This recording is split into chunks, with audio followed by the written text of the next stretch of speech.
Welcome back to Scotty's Hobbies.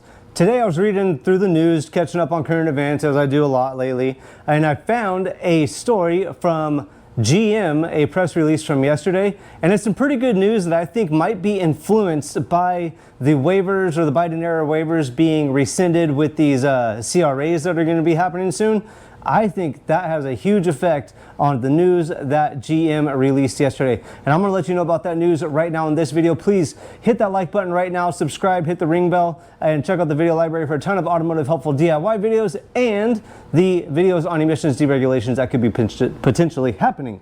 Now, yesterday, GM did a press release and they let it be known they're going to invest $888 million in their it's in their New York engine facility, where they make engines. It's the biggest investment ever for engines through GM or from GM in the United States ever. I think it might just be period through the whole world. It's their biggest engine investment ever, which is pretty dope that it's happening here in the United States. And again, I think the CRAs being signed, it's like clear writing on the wall that the CRAs are going to be signed and the EV mandate is going out. The gas ban is going out. So that is going to make it that we, the consumer, have the choice of what we want to buy, not just electric or EVs or plug-in hybrids. That was going to be another loud one. But we're going to be able to buy gas-powered engines or diesel-powered engines. Now, what they say in this press release, let me read a little bit to you. It's going to be the 6th generation V8 GM motor that they're going to be making at this production facility.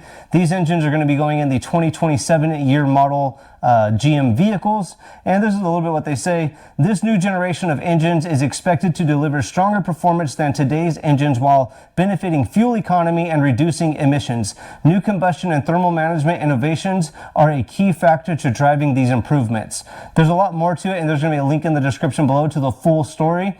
And don't forget, you guys, I don't think these CRAs are going to end smog, so I'm going to be doing the weekly update, calling smog shops, seeing what has changed, if anything, just ask them some simple questions so you could actually see what has changed in California, if it has or if it will or whatnot. So make sure to subscribe, hit that ring bell so you catch those videos coming out, hopefully on a weekly basis.